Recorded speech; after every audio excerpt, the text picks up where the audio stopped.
So now let us look at capital asset pricing method, CAPM method. It is used to select individual securities or portfolio. So how do we select securities using CAPM? So we have seen using Maslow's theory, we have seen Sharpe's index method. Now we will look at capital asset pricing method. In this method, how we will select securities and portfolio. In CAPM, we have two methods, that is security market line and capital market line, known as SML.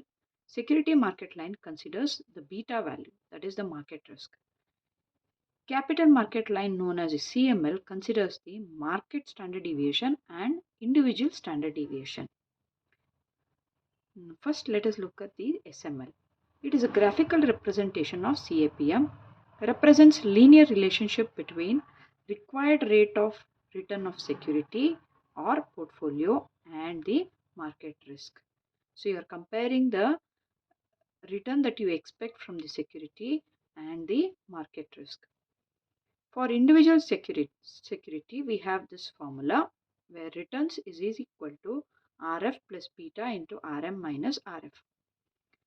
The same way for selecting a portfolio, for portfolio it is returns of portfolio is equal to RF plus beta into RM minus RF.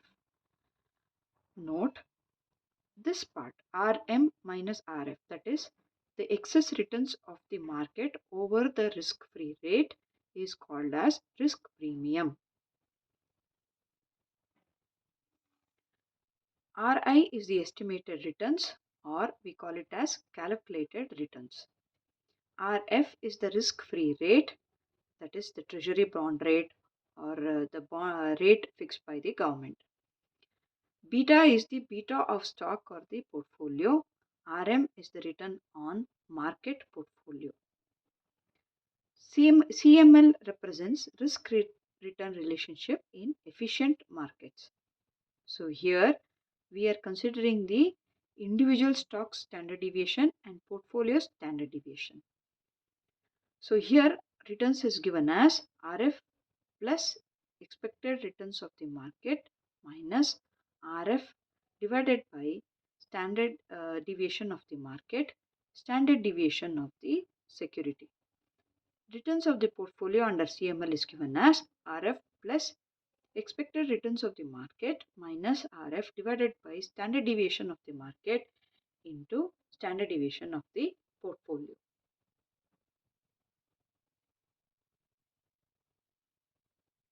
The problem.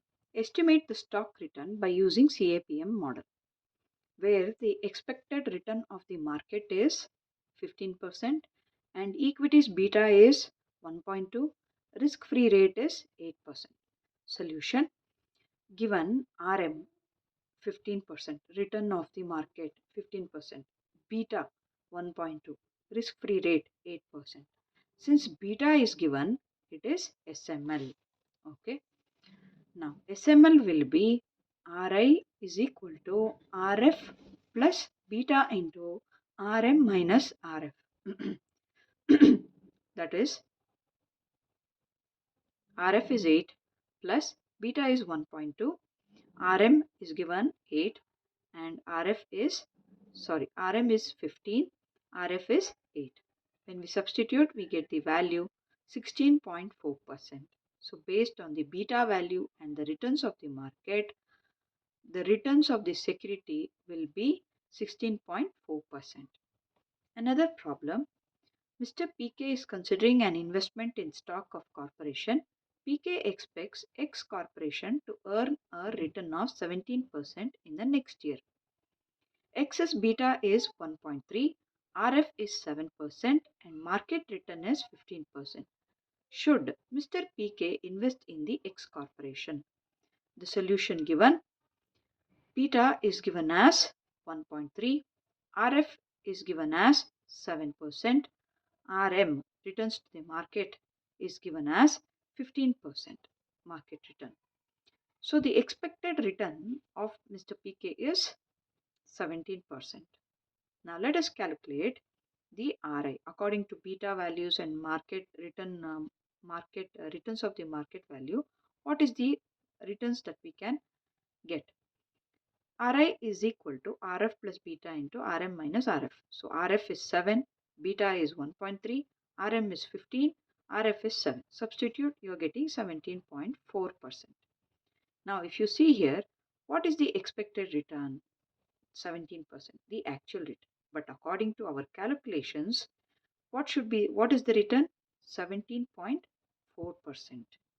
Okay, so we should be getting, actually according to calculations, the return should be 17.4%. Since actual return is less than the calculated, security is overpriced and not good to invest, because we have calculated, and according to our calculation, return should be 17.4%.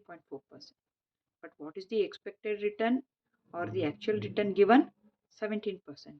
It is less than what the calculated value. Hence, we are not going to invest in security.